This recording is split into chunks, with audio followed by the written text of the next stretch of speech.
존경하는 동료 시민 여러분, 최우정 의장님과 선배 동료 의원 여러분, 오세훈 시장님과 정근실 교육감님을 비롯한 관계 공무원 여러분, 안녕하십니까. 행정자치위원회에서 의정활동을 하고 있는 더불어민주당 박강산 의원입니다. 6월 3일 제9회 전국 동시지방선거가 얼마 남지 않았습니다. 선거의 계절이 다가올수록 집행부와 의회, 여야 사이에 정치적 긴장감은 높아지기 마련입니다. 그러나 지난 과거를 천천히 돌아보고 성찰의 시간을 가진다면 우리 모두 마음 한켠에 조금은 여유를 가지고 건강한 견제와 협력을 이어갈 수 있지 않을까 생각합니다. 한국의 지방자치는 질곡의 역사를 가지고 있습니다. 대한민국 헌법의 아버지들은 1948년 지방자치를 명문화했고 이에 따라 1952년 기념비적인 첫 지방의회 선거가 실시되었습니다.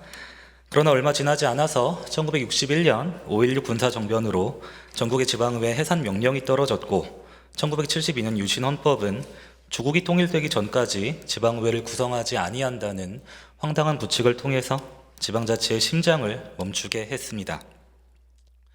87년 6월 항쟁과 대통령 직선제 이후 평화민주당의 김대중 총재, 통일민주당의 김영삼 총재, 신민주공화당의 김종필 총재는 지방자치 부활에 합의했습니다. 89년 국회에서 지방자치법 개정안을 통과시켰는데요. 당시 노태우 대통령이 거부권을 행사했고 이후 개정안은 다시 국회를 통과했지만 민주자유당을 탄생시킨 90년 3당 합당으로 물거품이 되었습니다. 이에 김대중 평민당 총재는 목숨을 건 13일간의 단식 끝에 91년 지방의회 부활을 이끌었습니다. 삼김시대라고 불렸던 그때 그 시절 정치인 김대중에게 있어 지방자치의 부활은 민주주의의 일부가 아니라 민주주의의 완성과 관련된 문제였습니다. 지방자치 부활을 계기로 지역 주민은 지역사회의 유력 정치인에게 단순히 숫자로 환원되는 유권자가 아니라 민주공화국의 동료 시민이자 주권자로서 도약하는 정치적 각성을 이루었습니다. 저는 이러한 정치적 유산을 오늘날 청년 세대의 관점에서 평가하고 계승하고자 지난 1월 서울시의회 의원회관 대회의실에서 신년 토론회를 개최하기도 했습니다. 청와대에서도 정무수석실 자치발전 비서관이 공식 내빈으로 방문해 주셨는데요. 저희 서울시의회 공식 행사에서는 처음 있는 일이라고 합니다. 반면에 씁쓸한 일도 하나 있었는데요. 행사 당일 바로 오전에 정체를 알 수 없는 한 방문객에 의해서 포스터가 훼손되는 일도 있었습니다. CCTV를 확인해 보니까 마치 준비한 각본에 따라서 한 채 망설임도 없이 행동하는 모습이었습니다. 아직 우리 사회가 과거 냉전 시대의 후유증과 색깔론으로부터 자유롭지 않는다는 증거인 것 같습니다. 최근 우리 서울시의회를 둘러싸고 공천 헌금을 비롯한 각종 논란이 있었습니다. 여야를 떠나서 부끄러운 일입니다. 그럼에도 불구하고 한 가지 확실한 것은 우리의 지방자치가 때로는 표류할 수도 있고 퇴보할 수도 있지만 결국에는 진전한다는 것입니다. 이러한 믿음을 이 자리의 모든 분과 함께 나누고 싶습니다. 다사다난했던 민선 8기가 끝을 향해 달리고 있습니다. 유종의 미를 거둘 수 있도록 집행부의 책임 있는 답변을 기대하겠습니다. 첫 순서라서 모두 발언이 좀 길었습니다. 먼저 오세훈 시장님 앞으로 나와주십시오.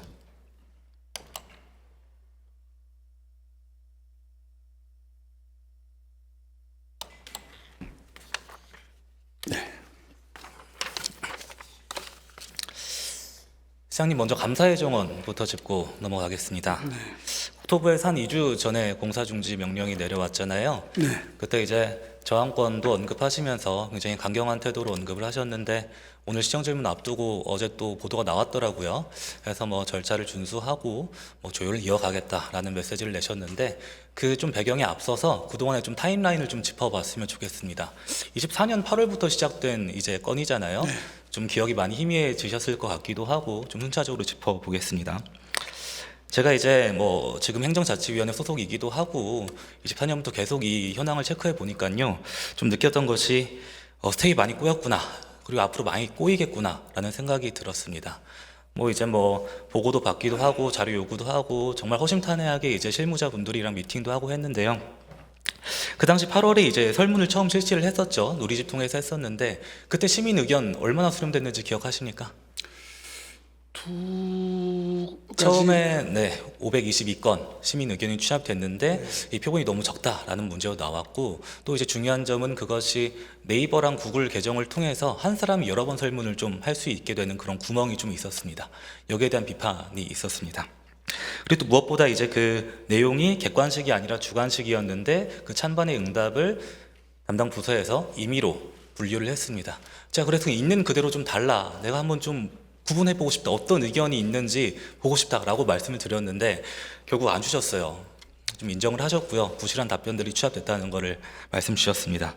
그리고 어떻게든 이 지적이 계속되니까 그 다음에 좀 이제 1000명 대상으로 또다시 설문을 했었죠. 기억나시죠?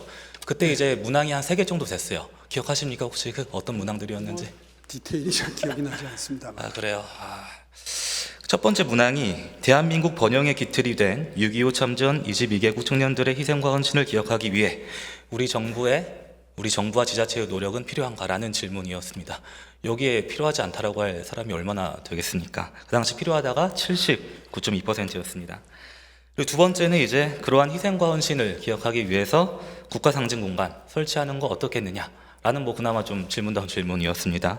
여기에 대해서는 동의한다가 49%가 나왔고요. 그리고 마지막으로 세 번째 문항, 세종로 일대의 국가상징 공간 조성 시 외국인 관광객의 대한민국에 대한 호감도가 올라가겠는가 라는 것에 대한 좋아질 것이라는 답변도 한 50%가 좀 넘었습니다. 대학교 학부생도 이런 구성의 이제 질문을 바탕으로 기말 레포트를 쓰거나 대학원 진학을 위한 연구 계획서를 쓰면 교수님들께 많이 혼날 것 같습니다. 그런데 서울시가 이것을 설문 용역을 맡겨가지고 진행했다는 게 지금도 많이 당황스럽고요. 결국 이제 대형 태극기 이후에 지금 감사예정으로 컨셉이 정해져 있는데, 시장님 원래 22개 참전국에서 석재를 기증받기로 했잖아요. 작년 잠깐만요. 그 말씀 넘어가기 전에 의회에서도 한번 조사를 하지 않았나요? 의회에서 조사는 어떻게 됐을까요? 그게 더 오히려 찬성 비율이 높았던 걸로 기억을 하는데. 네, 여러 설문 조사가 있고요. 네. 제가 말씀드리는 거는 타임라인 한번 지켜보는 거니까요. 시민 대상으로요. 그러니까 서울시만 한 게 아니라 네. 의회도 조사를 했고, 의회에서 했을 때 오히려 감사의 정원 조성에 대한 시민 여론이 오히려 더 긍정적이었다. 네, 그 이외에도 그 이후에 계속 전개되는 기억하시죠? 한글 문화 연대라든지 계속 설문을 진행했죠. 네. 저 의회 건을 말씀을 안 드렸는데 짚어주셔서 감사합니다. 그 다음에 22개국에서 석재 기증 받기로 했잖아요. 작년 언론 보도를 보면 그리스만 이제 한 곳에서만 온 걸로 되어 있는데 어떻게 좀 그 이후에 진도가 나간 게 있습니까? 지금 22개국 중에서 제 기억이 정확하다면 9개 나라에서 지금 긍정적으로 답변을 했고요. 9개 나라에서 긍정적으로 답변을 했고 8개 나라는 확정이고 1개국은 아직 그 구체적인 논의가 진행되는 단계라 확정됐다고 보긴 어려운데, 어쨌든 지금 꾸준히 그 도와주겠다는 나라들이 늘고 있고요. 늘고 있고 소통 계속하고 계십니까? 예. 그리고 이 문제는 오해가 많으신데, 처음에는 이제 저희가 석재를 마련하는 걸로 계획을 세웠다가 네.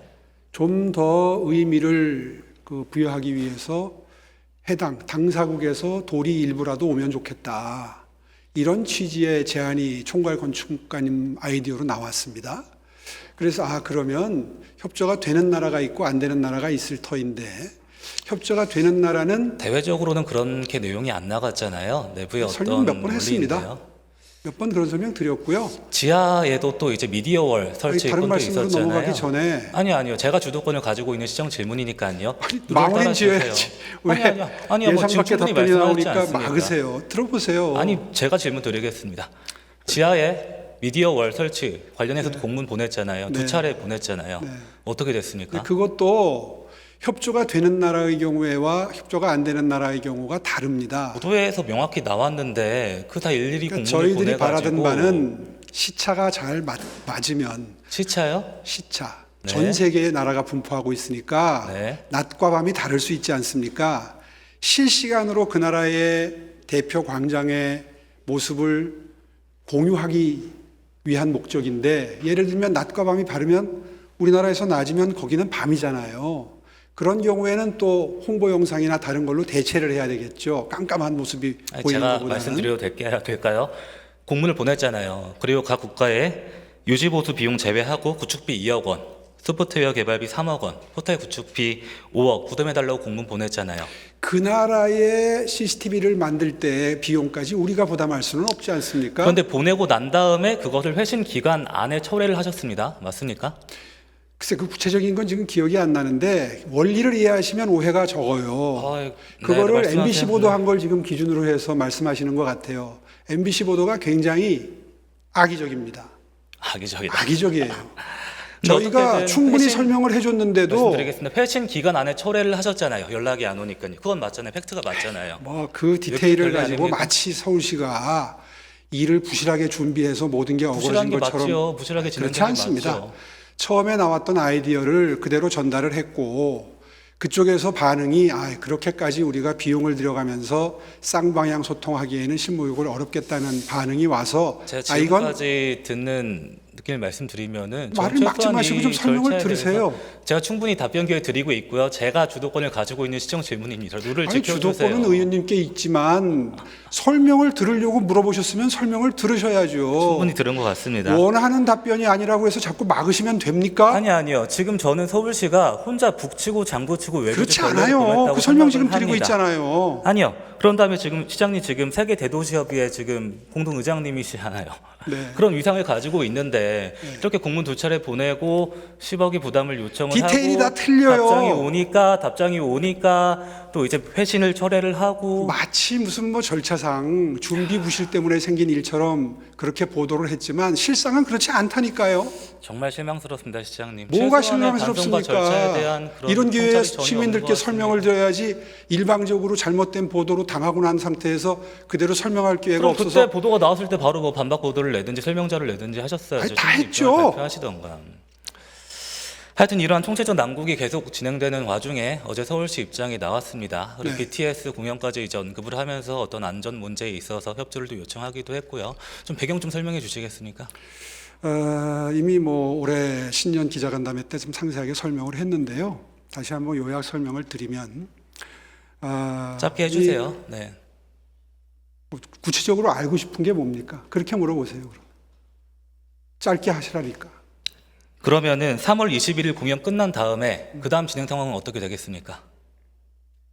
사전 행사가 있고 사후 행사가 있습니다. 네. 사전 행사의 경우에는 아마 전야제가 있는 걸로 알고 있고요. 네. 사후 행사의 경우에는 어렵게 들어온 아미들이 그냥 한국의 매력을 잘 못 보고 출국하는 게 아깝잖아요. 그래서 스프링 페스타를 조금 땡길 수 있는 건 땡겼습니다. 물론 3월 21일에까지 땡기진 못했어요. 원래 그 워낙 간격이 벌어지기 때문에. 그래서 제 기억에 고양시에서 있는 BTS 공연은 상당히 시간이 흐른 다음에 있어서 그때 들어오는 아미들은 좀 스프링 페스타의 프로그램을 활용할 수 있도록 조금 앞당겨서 스프링 페스타를 시작합니다. 자, 그거 이후에 그럼 국토부가 요구한 절차에 따라서 추가로 고시하고 조율 거치고 난 다음에 일정은 좀 어떻게 보고 계십니까? 얼마나 대략 걸릴 것 같으십니까? 구체적인 건 제가 다 모릅니다. 민성 부기로 넘어가지 않겠어요? 지금의 이 상황이 어느 사안이 민선 9기로 넘어간다는 말씀이십니까? 이 공사 중지 명령과 거기에 따라서 조율하겠다는 지금 시장님의 지금 입장이에요. 그거는 하기 나름이죠. 이제 오늘 국토부에서 현장 상황을 살피러 나온답니다. 그러니까 오늘 오후에 나와서 보고 국토부하고 협의한 결과에 따라서 어떻게 진전될지는 아직은 모릅니다. 네, 알겠습니다. 저는 최소한의 어떤 절차에 대한 어떤 문제 그리고 시민 여론 반대하는 목소리 들어야 되시니까요. 거기에 대해서 한마디라도 있을 줄 알았습니다. 전혀 그냥 당당하고 이미 여러 가지 수정한 절차에 대해서 시의회에서 당당하신 예산이 것 같습니다. 반영이 돼서 공사는 시작이 됐고 지금 현재 공정률은 한 55% 정도 됩니다.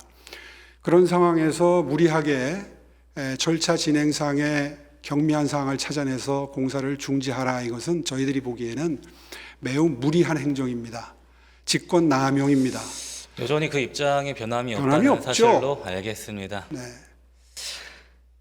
시장님, 저는 감히 말씀드리건데 자, 진정한 지도자는 자신의 실수에 대해서도 언급을 하고 또는 추구 전략을 만들어서 정말 시민 여론에 부합하는 행보를 좀 보이셔야 된다고 생각합니다. 근데 오늘 일단 제가 듣기로는 전혀 진작부터 이 변함이 사안에 없다는 걸로 알겠습니다. 대해서는 시의회에서 찬반 양론이 있었고요. 분명히 시의회에서도 예산이 통과된 사업이고 시장이 지금 7대3의 구도인 거잖아요. 계속 시의회 언급하지 마시고요. 아니 그게 무슨 말씀이세요? 그 7대 3이면 시의회 결정이 잘못됩니까? 반대하는 시민 여론을 계속 말씀드리는 겁니다. 반대하는 문제가요. 시민 여론을 반영해서 지금 민주당에서 집요하게 국토부를 알겠습니다. 통해서 이 건에 대해서는 또 다른 의원님들께서 질문이 남아있기 때문에 다음으로 좀 넘어가겠습니다. 그러십시오. 서울론 말씀드리겠습니다. 서울론 1.0에서 2.0, 3.0 이게 이어지기까지 저는 이것은 진짜 문어발적 확장의 전형적인 사례라고 보여집니다. 자, 지금 화면 보시면은 보도자료가 하나 나와 있는데요. 앞에 이제 서울 역사편찬원에서 작년에 나온 것입니다. 선균관부터 서울론까지 서울교육사 발간. 저는 이거 보고 너무 황당했어요. 아무리 서울론이 시장의 역점 사업이고 정말 많은 서울시 공무원들이 이제 총력을 다해서 지금 확정을 하고 있는데 어떻게 성균관까지 이렇게 연결고리를 지어서 좀 할 수 있을까 너무 과하다는 생각이 들었는데요. 시장님 아무리 한성판의원 이래로 가장 오래 지금 서울시 행정을 담당하고 계시는데 너무 좀 과도한 거 아닙니까? 그래서 저 내용까지를 제가 보고 있는 게 아니라서 뭐 어떻게 안쪽 내용이 구성되는지를 모르겠는데요. 제가 이제 작년에 이제 상임위 자리에서 이제 평생교육청장한테 이 얘기를 하니까 좀 많이 멋쩍어 하시면서 당황스러워 하셨어요. 근데 저는 이게 되게 상징적인 포인트라고 생각을 합니다. 최근에 이제 쓰신 집필하신 책에서도 서울론에 대한 비판을 언급하셨어요. 현수막 논란에 대해서 굉장히 짤막하게 언급을 하셨는데 저는 서울론에 대해서는 굉장히 이것이 착시 효과를 일으킨다 라고 생각을 합니다. 그리고 시장님께서는 지속적으로 지금 비판하는 목소리에 대해서는 반응이 없고요. 듣고 싶은 것만 듣고 보고 싶은 것만 보고 말하고 싶은 것만 말하고 계십니다. 시장님, 지금 서울연구원 연구라든지 굉장히 많은 통계들이 나와 있는데 서울론 가입 이후에 새롭게 사교육을 시작한 비율 혹시 아십니까? 9.3% 통계가 있습니다. 시장님 또 뭐 서울론을 통해서 수혜를 본 그런 통계도 있겠지만요. 제가 말씀하는 거에만 본질에만 좀 한번 집중을 해주세요. 수험생들은 불안하지요. 어떻게 됐든지 간에요. 서울론 같은 플랫폼이 있다 하더라도요. 그런데 결국 서울론 홈페이지를 들어가 보면은 각종 제휴업체들이 있고요. 그 제휴업체 홈페이지 들어가면은 바로 이제 프리패스를 권유하는 그런 배너가 있습니다. 20만 원 안팎이 상당히 있고요. 그것을 통해서 새롭게 유입되는 것에 대해서는 고민해 보셨습니까? 의원님은 본질적으로 서울론이 학생들에게 도움이 안 된다고 생각합니까? 저는 궁극적으로는 이 사교육 시장의 헤게모니를 팽창시키는 것과 연결되어 있다고 생각합니다. 사교육 시장의 영향력을 팽창시키는 부작용이 있더라도 그 이상의 가치가 있지 않을까요? 아니요, 저는 그렇게 보지 않습니다. 저하고 의견이 많이 다르십니다. 다음 화면 같이 보시겠습니다. 지금 서울시 인재개발원에서 2008년부터 외국 공무원 대상으로 이제 초청 연수와 온라인 연수를 진행하고 있는데요. 제가 확인하면서 혹시나 했는데 역시 서울론이 반영이 되어 있습니다. 개발도상국 고위 공무원들의 대상으로 한 이제 교환이었는데요. 정말 황당한 것이 계속 교환을 넘겨볼수록 지금 저희 수험생들이 이제 인터넷 커뮤니티에서 마치 주문처럼 외우는 서연고 서성한 중경외시 이런 어떤 입결의 결과에 따라서 그대로 이렇게 PPT에 반영을 했습니다. 너무 황당했습니다, 시장님. 저기 추가로 몇 명이 더 더해져 있고 하는 내용들이 있는데 이게 적절한 강의 교환이고 이게 적절한 어떤 서울시 정책을 홍보하는 거라고 보여지십니까? 의원님 기본적으로 굉장한 편견을 가지고 계시는 것 같은데요. 어떤 편견이요? 서울론은 초, 중, 고등학교 학생들의 학습 성취도나 학습 역량, 학습에 대한 태도를 굉장히 많이 향상시켰습니다. 그렇죠? 말씀하세요. 통계 자료가 있죠? 통계 좀 얘기해 주시겠습니까? 뭐 제가 구체적인 수치는 다 외우진 못하지만 상당한 향상이 있었습니다. 또 자아 존중감도 굉장히 많이 높아졌죠. 그리고 어려운 시장님, 가정에 제가 물어본 것은 이 교환이 적절했는지를 여쭈는 그래서 겁니다. 지금 설명드리잖아요. 아니요, 너무나 지금 계속 본질을 흐르는 답변을 하시려고 하는 것 이건 같아요. 상징적인 하나의 표지요. 이것만 상징적인 들어놓고 하나의 이게 표라고 옳으냐 그러냐 생각하십니까? 물으면 뭐라고 답변 드리겠어요? 다음 좀 넘겨주시겠어요? 이건 이제 포르투갈어로 된 교환입니다. 똑같이 이제 스카이 대학의 어떤 증거를 강조하고 있고요. 그러니까 지금 그걸 답변 드리잖아요. 또 넘겨주시겠어요? 여기 또 이제 밑에 보시면은 너무 노골적인 내용들이 있습니다. 한국에서 좋은 대학을 가기 위해서는 할아버지의 재산, 엄마의 정보력, 아빠의 무관심 이런 내용까지 담아 있어요. 넘겨주시겠어요? 지금 저 내용은 시중에서 도는 시니컬한 반농담조의 얘기인데 그냥 그거를 지금 담아있다니까요. 아니 외국 그거를 공무원 교육 대상의 자료에 교환에. 재미있게 하기 위해서 넣을 수도 있고 뺄 수도 있죠. 그걸 찝어가지고 잘됐다 잘못됐다 하시는 게 좀 너무 지엽적이지 않습니까? 영상 같이 보겠습니다. Next video is of reprocessing of Soul-Learn member who produced her own experience as a webtoon. While watching her story of learning and dreaming for her future through Soul Learn, please keep an eye on Soul Learn members who makes us look forward to her future more than her present.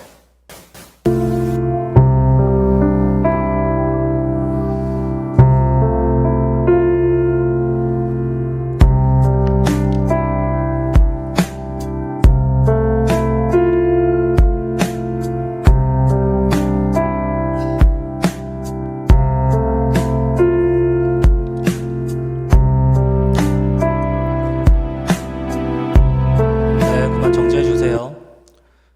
이 영상은 지금 보셨다시피 처음에 영어로 더빙을 하고 나서 한글 만화요. 외국 공무원 대상이 이제 교환인데도 불구하고 한글 만화 지금 만화 계속 넘기고 있습니다. BGM 가지고 이걸 지역적으로라고 계속 그렇게 얘기하실 겁니까? 잘못된 거 아닙니까? 아니, 얼마나 문어발적 횡창을 했으면 이렇게까지 전체 흘러갔습니까? 교환이나 강의 내용을 보고 난 다음에 그 중에 일부를 논하시면 제가 이게 문제가 있을 수 있구나라고 이해할 텐데 그거 하나를 딱 띄워놓고 시중에 농담처럼 떠드는 거를 아니요. 지금 사회 보고 안 현상을 시니컬하게 받으셨습니까? 표현한 거잖아요. 이 건에 대해서 보고 안 받으셨어요, 사전에? 오늘 직전에 봤어요, 이거를. 언제 미리 주셨습니까? 보게. 시장님 미리 담당 부서에 이런 질의할 거란 말씀도 드렸고요. 서울 너무 지금 태도가 런에 너무 대한 당당하세요. 질의가 있다는 것 정도만 알려주셨지 구체적인 질의 내용을 저한테 알려주신 바 없잖아요. 시장님, 어떻게는 지금 세계 대도시 협의회 메트로폴리스 공동 의장이시고요.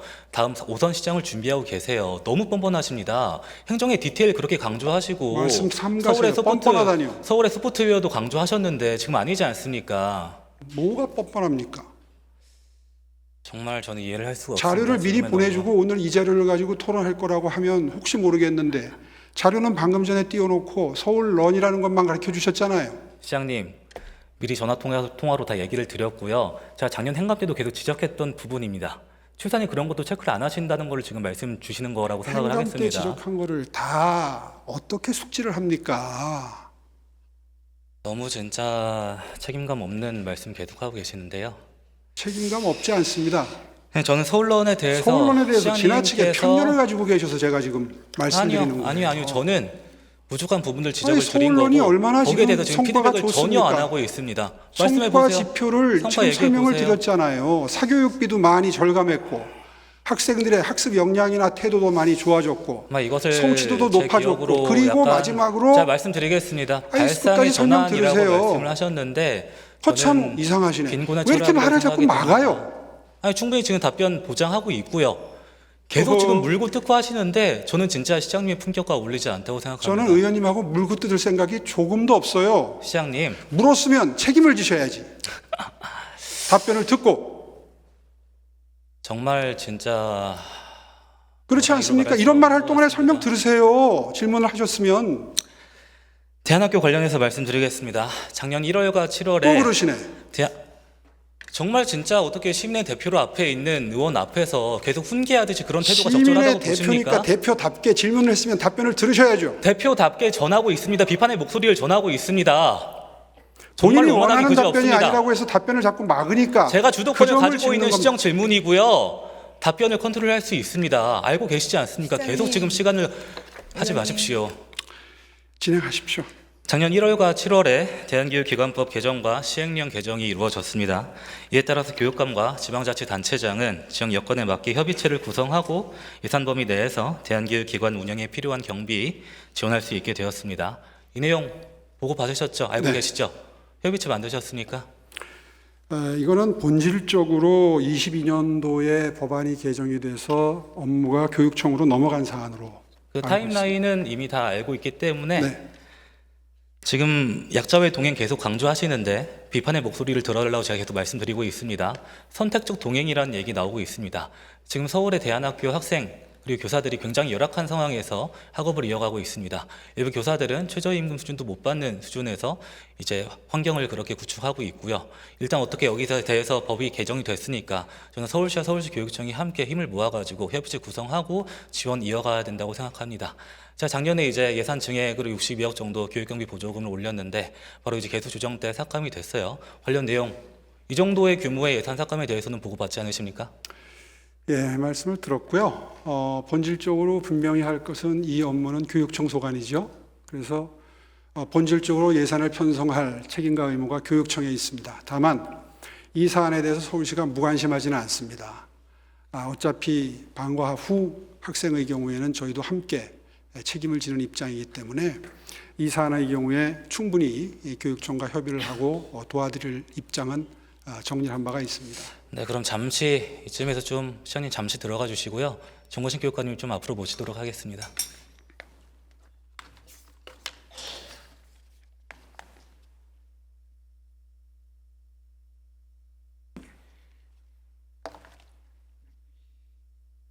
네, 교육관님 방금 시장님께서 원칙적으로는 이제 이 대한교육 관련해서 교육청을 좀 얘기하시면서 이제 그럼에도 불구하고 같이 논의를 하겠다는 좀 의사를 표현하셨습니다. 예. 어떻게 생각하십니까?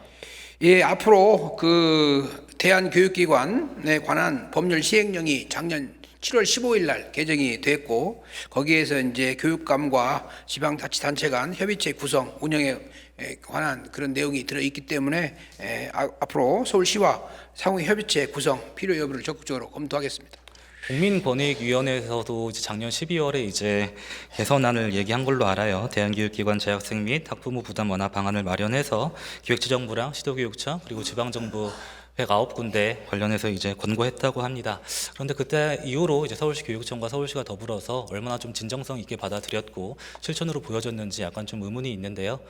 교육관님, 어떻게든 바로 협의체 구성에 대한 논의 들어가실 거죠? 예, 그렇게 하겠습니다. 그 지난 2월이죠. 2월 초에 얼마 전에 서울 대한교육협의회 대표들하고 제가 협의를 했습니다. 거기에서 이제 그 상근 교사 인건비 증액에 관한 문제, 그다음에 이제 지원 인원 증원에 관한 문제, 그리고 교육활동 운영비를 서울시 경비 보조가 있던 수준인 연 4천만 원에서 5,400만 원 정도로 올려달라고 하는 그런 요청을 받았고요. 그런 구체적인 요청을 받았기 때문에 저희 교육청 내부에서 논의를 하고 또 필요한 경우에 시청과 빠른 협의를 하겠습니다. 피드백과 양질의 아웃풋을 좀 부탁드리도록 하겠습니다. 나오신 김에 한 가지 더 짧게 좀 여쭙겠습니다. 예. 교육 거버넌스 관련해서 제가 전임 교육관님 있을 때부터 계속 강조를 드렸는데요. 지금 이제 2015년에서 22년까지 서울형 혁신교육지구가 운영이 되었고 23년부터 25년까지 미래교육지구가 진행이 되었습니다. 그리고 26년부터 이제 서울교육협력 특화지구로 운영이 되는데요. 이 좀 어떤 바뀐 배경에 대해서 좀 짤막하게 좀 말씀 주시겠습니까? 가장 큰 문제는 이제 서울시에 25개 자치구가 있는데 자치구별로 이 교육 여건이 많이 달라요. 그래서 지역 사회의 협력 강화와 함께 지역 특색을 좀 더 반영하는 교육 협력 사업이 필요하다라고 하는 맥락에서 25개 자치구와 협약을 지난 연말까지 다 맺었습니다. 협약을 맺고를 떠나가지고 예. 어떻게든 혁신이라는 키워드가 미래로 바뀌었다가 미래에서 다시 지금 협력과 특화로 바뀐 과정인데요. 이 명칭만 바뀌는 게 아니라 질적으로 정말 콘텐츠가 충실히 돼야 된다고 생각을 합니다. 23년부터 이제 서울시가 빠지고 나서 상징적으로 바로 2020년에는 898개였던 프로그램이 25년에는 308개로 대폭 줄었고요. 예산도 20년에는 390억이었는데 25년에는 160억으로 점차적으로 줄어들었습니다. 자치구별로 참여자의 편차도 크고요. 어찌됐든 민선국이 때는 교육청과 자치구뿐만 아니라 서울시도 참여할 수 있는 그런 교육 거버넌스로 좀 다시 좀 이렇게 구축될 수 있도록 끝까지 좀 역할을 해주시기를 바라겠습니다. 예, 우리 교육청 입장에서는 이제 아시다시피 말씀하신 대로 혁신교육지구가 이루어지던 2020년부터 2022년까지는 교육청과 자치구 그리고 서울시가 공동으로 이 경비를 부담을 하는 방식이었는데 2023년도부터는 이제 서울시가 여기에서 관여를 하지 않게 되면서 교육청과 자치구의 협력 사업으로 지금 내려와 있거든요. 그래서 그런 약간의 그 예산의 어려움이 있는 것이 사실입니다. 그래서 앞으로 시와 같이 이 교육협력 특화지구 사업을 하면서 그 예산을 시청이 좀 더 같이 분담하는 그런 논의 구조가 필요한 거 아닌가 이렇게 판단하고 있습니다. 네, 결과를 좀 만들 수 있는 교육 행정을 좀 부탁드리겠습니다. 네, 자리로 들어가 주십시오. 예. 네, 시장님 다시 앞으로 모시겠습니다.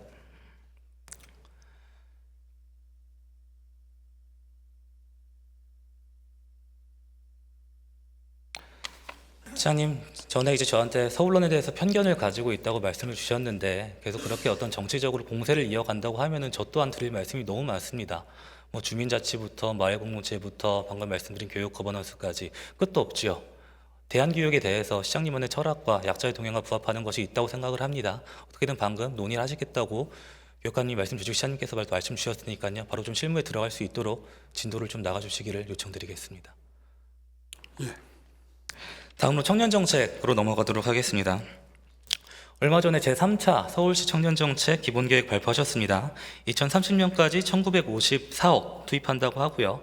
청년 성장 특별시를 강조하셨습니다. 이게 5개년 계획이기 때문에 시장님이 다음 민선 9기에 시장을 하시든 안 하시든 그리고 뭐 어느 정당의 후보가 되든 안 되든 상관없이 서울시 청년 정책을 가장 큰 중요한 이정표로 작용할 계획이 맞습니다. 좀 어떻게 잘 계획했다고 평가하십니까? 예, 제 취임 이후에 미청단이라고 해서 미래청년기획단이라는 조직을 만들었죠. 네. 여러 부서에 흩어져 있는 기능들을 주거나 취업, 뭐 미래, 또 문화. 아니, 그 이전의 연역을 제가 질문드린 게 아니라 이 기본 계획 3차 기본 계획에 대해서 얼마나 숙지하고 계시고 잘 만들어져 있는지 판단을 여쭈는 것입니다. 저희들은 굉장히 공을 들여서 만든 계획입니다. 이 3차 계획이 이제 발표되기 전에 작년 9월에 이제 국민주권정부의 청년 정책 추진 방향이 발표되었고요. 작년 12월에 중앙정부의 제2차 청년정책 기본계획이 발표되었습니다. 혹시 이 건에 대해서는 확인해 보셨습니까? 이재명 정부의 청년정책 기본계획 참조해 저희 보셨습니까? 계획하고 비교해 본 적은 없습니다. 서울시 청년정책은 중앙정부의 청년정책과 시너지를 이루어야 효과가 있을 것 같습니다. 드리고 싶은 말씀이 있는데요. 청년 성장주택을 포함을 시켰습니다. 지금 청년 안심주택 관련해가지고 정말 많은 일들이 벌어지고 있지 않습니까? 어떻게든 안심이라는 공공 브랜드를 붙인 사업인데 사전 리스크를 면밀히 검토하지 않고 사후 구제로 대응을 이제 일관했는데요. 365억 원의 이제 전세보증금이 미반환되었고요. 그리고 이제 인허가를 받은 사업장도 계속 줄어들고 있습니다. 21년에 45건, 22년에 22건, 23년에 10건, 24년에는 4건, 그리고 지난해는 0건입니다. 최근에는 동대문구 휘경동에서 에드가 휘경인데요. 입주가 4개월째 미뤄지고 있다는 보도가 계속 나오고 있습니다. 장님, 어떤 이런 안심주택에 대한 어떤 성찰과 반성이 전제되지 않고서 성장주택을 좀 설계한다는 게 제가 처음엔 좀 낯설어가지고요. 어떻게 좀 판단하십니까? 청년 안심주택은 당초에 자본력이 빈약한 사업자들이 사업에 많이 들어올 수 있도록 설계된 게 문제입니다. 실제로 장단점이 있죠. 많이 들어올 수 있게 설계를 해야 청년들에게 좋은 주택들이 많이 공급이 되는 것이고, 그렇게 되다 보니까 자본력이 빈약하다 보니까 이제 그 사고가 생기는데, 그거를 지금 보증보험 가입으로 해결을 어느 정도 시스템을 짜놨습니다. 네, 패키지 지금, 방안 발표하셨고요. 지금 네. 후속 자체에 이어가는 걸로 알고 있습니다. 네, 그래서 지금 의원님 언급하신 이 휘경동의 에드가 휘경동도 마찬가지로 이 보증보험 가입 문제 때문에 지금 입주가 늦어지고 있는 거거든요. 보증보험 가입을 소홀히 한 경우에는 청년들에게 피해가 가기 때문에 그걸 엄격히 하다 보니까 이런 일이 또 생기고 있는 겁니다.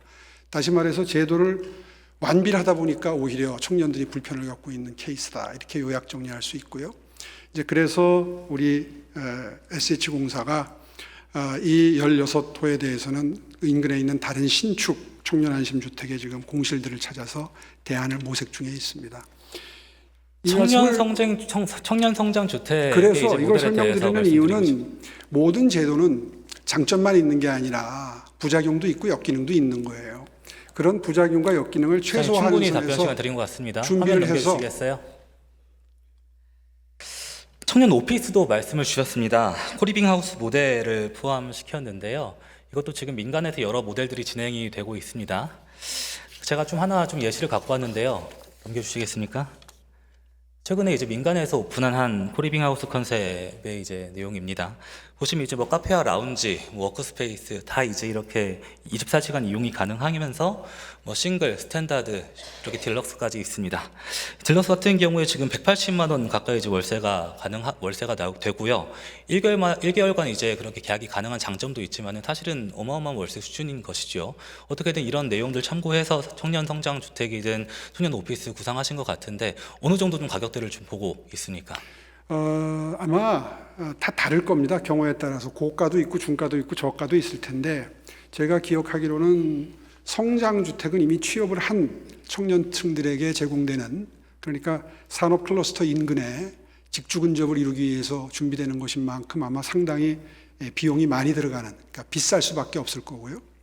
그다음에 오피스의 경우에는 아직 청년들이 취업하기 전 단계에서 준비하는 단계에서 필요한 거니까 아마 저가 위주가 되지 않을까 이렇게 짐작이 갑니다. 네, 알겠습니다. 어찌 됐든지 간에 지금 청년 안심 주택에 대한 성찰과 반성이 전제가 되고 어떻게든 거기에 대한 보완점이나 이런 거를 고민하시고 지금의 특색에 맞게 청년 성장 주택 이어가야 될 것 같습니다. 조금 더 어떤 정밀한 모델 설계 계속해서 좀 발표해 주시기를 바라겠고요. 잘 알겠습니다. 청년 센터 관련해서도 말씀을 드리겠습니다. 지금 서울시 자치구에 여러 센터가 운영 중인데요. 뭐 이제 마포에서도 문제가 있었고 강서, 강동, 중구에서 여러 사건들이 있었습니다. 자, 마포에 관련해서는 전에 담당 부서 과장님과 팀장한테 또 보고도 받고 어떤 양질의 피드백을 받은 것 같아가지고요. 시장님이 생각하는 청년 센터의 기준과 방향은 무엇입니까? 지금 시장님께서 이전에 서울시의 여러 주민자치나 마을 공동체에 있어가지고 뭐 특정 시민단체가 뭐 중간 지원 조직을 이렇게 장악을 하고 되게 이제 여러 가지 부작용을 말씀 주셨는데 저는 지금 청년 센터의 생태계에서도 좀 그런 일이 벌어지고 있다고 생각을 하고 있거든요. 미담 장학회라고 혹시 들어보셨습니까? 못 들어봤습니다. 아, 그렇습니까? 시장님 굉장히 많은 행사도 하고 바로 검색만 하더라도 굉장히 미담 장학회? 미담 장학회요. 기억이 안 나는데. 아, 그러십니까? 지금 거기 이사분들도 지금 서울시에 지금 여러 가지 이제 일을 하고 계시고 시장님과 굉장히 어떤 친밀한 관계가 있는 걸로 저는 알고 있는데 일단 지금 모른다고 하셨으니까요. 성함이 어떻게 되시나요? 성함이 지금 사회적경제센터장으로 알고 있습니다. 맞습니까? 아, 예. 이분이 뭐 저하고 자주 만나는 분은 아닙니다. 지금 이 그 장학회가 여러 서울의 청년 센터들의 이제 위탁을 이제 추진하면서 여러 가지 문제점들이 발생했습니다. 고용 승계부터 갑질 논란이라든지 굉장히 많은 일들이 벌어지고 있는데요. 저는 이 건을 보면서 지금 뭐 잘 모르는 사이고 뭐 이제 뭐 처음 들어본다 이렇게 말씀을 주셨지만은 여러 제보들이 쏟아지고 있습니다. 차차 말씀드리겠습니다. 먼저 지금 강동에서는 지금 작년 연말인데요. 이제 이용자 대상으로 이런 문자를 또 보냈다고 합니다. 크리스마스의 의미를 아시나요? 하나님이 세상을 이처럼 사랑하사 유일한 아들을 주셨으니 이는 그를 믿는 자마다 멸망하지 않고 영원한 생명을 얻게 하려 하심이라. 성경의 문구를 이제 언급하시면서 말씀을 주셨는데 지금 이제 어떤 특정 종교, 성경 메시지를 이렇게 강조를 해서 나온 메시지가 서울시 청년 센터를 이용하는 불특정 다수의 청년에게 적절하다고 보십니까? 글쎄요.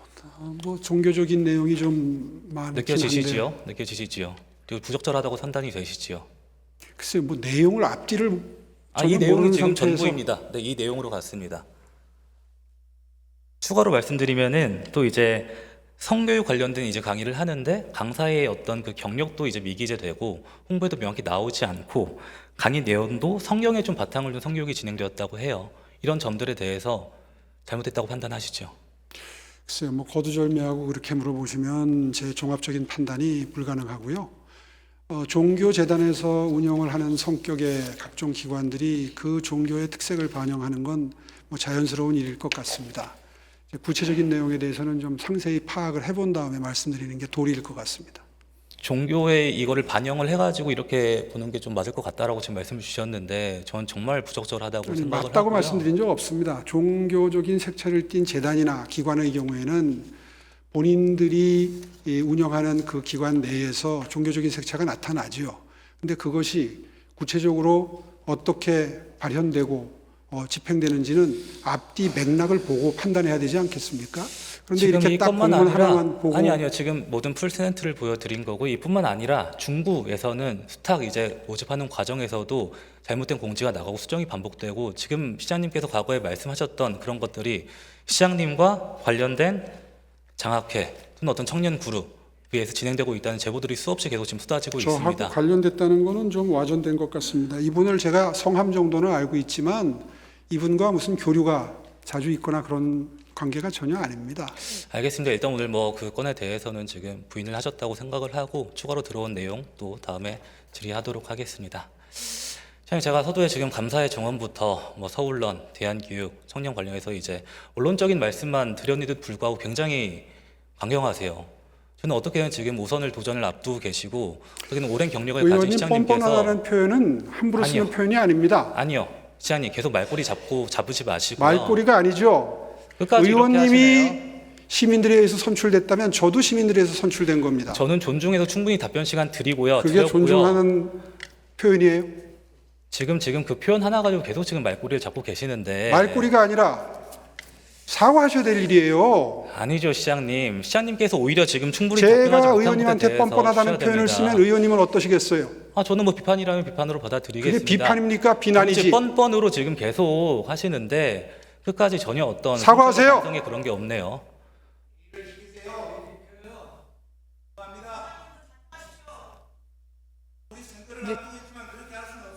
이제 정리해 주시기 바랍니다.